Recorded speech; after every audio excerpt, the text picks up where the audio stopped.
Bonjour tout le monde, voilà le dernier jour de la semaine avec Aramanchel-Théa. Écoutez, ça m'a l'air assez calme. Je me suis pas mal ennuyée, alors que, bon, ennuyée. Évidemment, je me suis pas ennuyée lundi. Mais depuis, évidemment, on attend tous une résolution finale. Mais là, ça m'a l'air quand même assez, je dirais, en regardant ça, on se dit que c'est assez bullish. Le 5 jours va clôturer aujourd'hui et je commence par là. Écoutez, si cette bougie clôture comme ça, à mon avis, c'est toujours très bullish comme bougie ou candle. Donc, c'est pas mal. On a testé le 200, mais si on clôture au-dessus de 34 000, ce qui est pour le moment le cas, et même 33,5, je dirais un truc comme ça, pour moi, ça, c'est pas du tout un rejet au niveau du 200. C'est un premier test du 200, ce qui est très bien. Et ce qui est absolument clair, c'est qu'on a dépassé tous les hauts qu'on avait depuis on aura, parce que ça n'a pas encore clôturé. Mais si ça reste comme ça, on aura dépassé tous les hauts qu'on avait eu depuis un peu plus d'un an maintenant, mai 2022.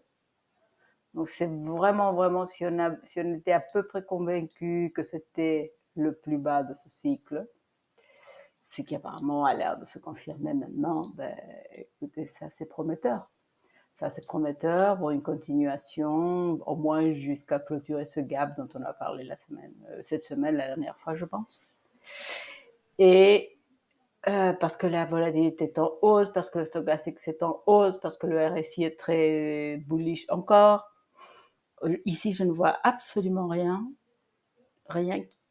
qui infirme notre théorie d'aller jusqu'ici et probablement jusque-là. Et ça nous ramène à près de 40. Est-ce que ça va dépasser ou pas? Ben, on peut avoir des... Ensuite, ici, ce serait imaginable, une correction, imaginable pour moi en tant que trader, souhaitable, bien sûr. Ça, c'est le 5 jours. 3 jours.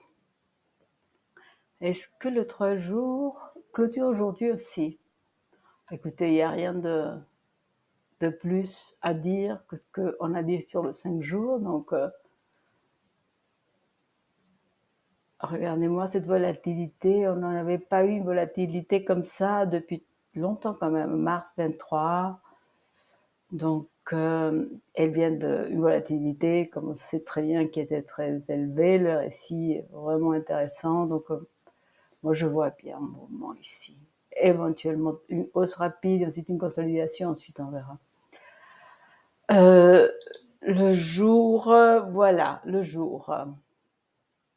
Qu'est-ce qu'on voit ici? Aucune divergence. Donc vraiment, on devrait pouvoir aller voir ici probablement, n'est-ce pas? Disons que du point de vue du technical analysis, moi je vois rien qui me dise. Donc, si on rentre dans un mouvement très bullish, on a 3 étapes. Donc clôturer le gap, ça me ramènerait à 36 000 par là. Aller tester le 1,272, le 1,41,4, donc de 38 à 39. Et mon objectif suivant, ce serait le 1,618 qui est un objectif assez logique. Et ça, c'est juste au-dessus de 40, donc 42 007. Hein, ça nous fait une hausse intéressante qu'on peut parfaitement mesurer des niveaux où on est maintenant. Ici, ça fait un bon 6%.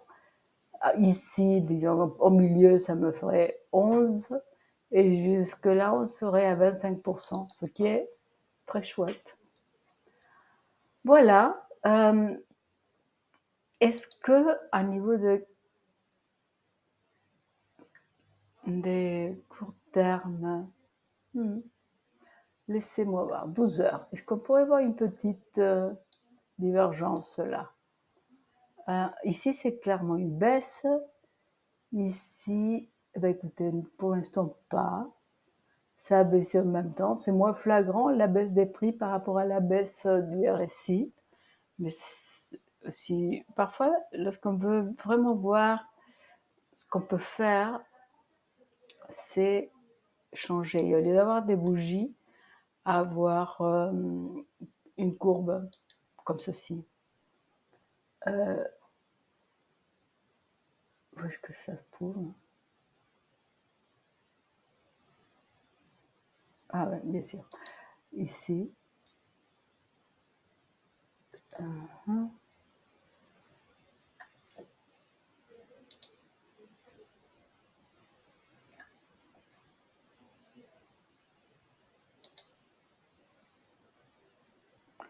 Excusez-moi, je ne trouve pas. Ça fait si longtemps que je ne fais pas ça. Mais on peut parfaitement avoir une ligne ici. Ok.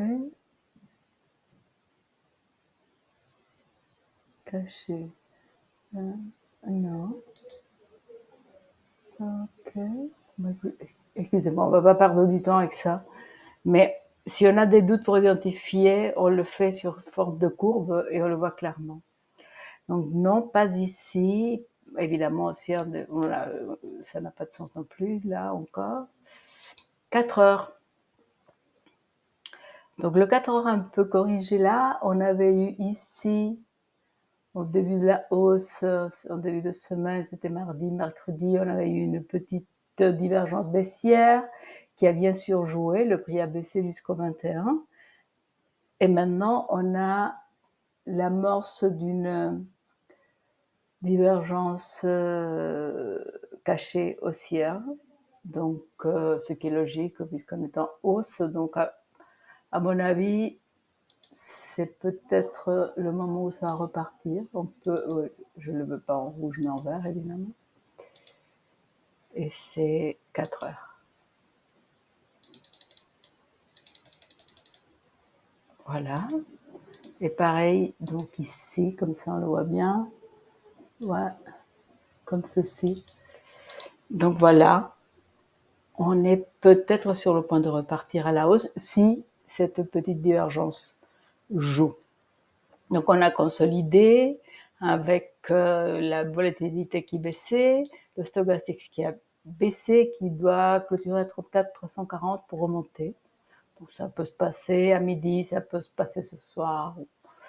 On verra bien, surtout que si on reste là, le niveau va baisser par rapport au niveau auquel le stochastique va remonter, si vous voulez, va baisser. Donc ça, c'est une très chouette petite consolidation. Et voilà, je pense que il va falloir. Est-ce que là, non, là il n'y a rien. Ici, non, on parle de consolidation, voire petite. Oui, non, il n'y a pas grand-chose. Je me suis vraiment ennuyée depuis mardi, ce qui est très bien. Ce qui est très bien. Écoutez, je vais vous laisser là, c'est un peu court, mais vraiment, vraiment, c'est pour confirmer que tout ce qu'on avait dit lundi et mardi continue d'actualité. Je vais vous souhaiter un excellent trading, un très bon week-end et vous dire à lundi. Merci beaucoup, au revoir.